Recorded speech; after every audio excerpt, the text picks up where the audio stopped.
She was in my ballet class, somewhere in the middle, age-wise, but damn close to the bottom in terms of skill. She wore these huge glasses, and always looked uncomfortable. I'd assumed she was just embarrassed because she knew that most of the younger girls were better than her, and would continue to be so until she miraculously grew new, less klutzy, legs. But even at her house, she looked awkward, like she just didn't fit into her surroundings. And if she was more needy after a nap, I definitely didn't want to stick around for that. Every 3 seconds she'd been interrupting me, as I told Leela about how Keith had broken up with me for no real reason, wanting more water, or to know if it was all right if she ate lunch in her room, or wanting to know why the sky was blue. Well, I don't remember that question specifically, but it wouldn't surprise me if she'd asked it, since she wanted to know everything else. The first few times I just told her to go Google it, but after a few unamused glares from Leela, who would then proceed to explain whatever to the girl at ridiculously great detail, I gave up, and, from then on, just sighed, folded my arms, and got real comfortable on the couch whenever I heard those clumsy little feet approaching. Stupid kids. And stupid boys, for that matter. I guess, if I thought about it, Keith actually having me come over to his house to break up with me was better than him just doing it over the phone. But I didn't want to think about it. If he wasn't going to give me any reasons for doing it, or any chance to apologize or try to make whatever I'd done wrong up to him, not that I probably would have, of course, he might as well have just left me a voicemail. I realized I had stopped walking, and started to laugh at myself, only to find that I couldn't. Instead, I just felt my chest heaving, inches from sobbing. I don't need him, I growled to myself.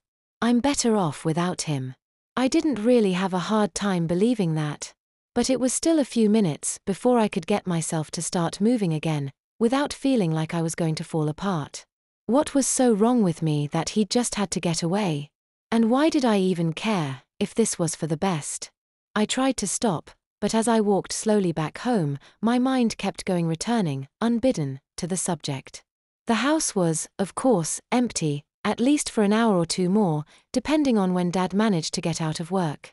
I grabbed the remote and laid down on the couch, only to find, a few minutes later, that I'd already flipped through all of the channels, and there was exactly nothing good, or even brainlessly entertaining, on.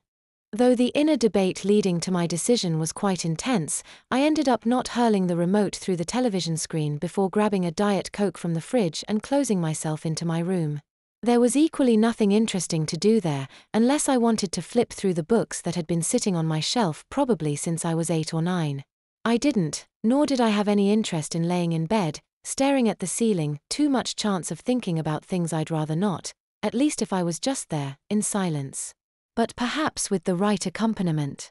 Much as I loved it, my MP3 player wouldn't do the trick, either. I wanted to let it be loud, without actually blowing my eardrums out. So I pulled out my CD book, opened it to a random page, which turned out to be pretty much the last. Of course, the first CD I saw while flipping through my collection was one of Keith's. I stared at it for a minute or two, unsure of what to do, or even what to think, and then nearly put them all away. First, I took Keith's CD out and threw it to the other side of my bed, like a frisbee. I cracked a little smile. There was no reason to be down, after all. Why should I let him ruin my afternoon?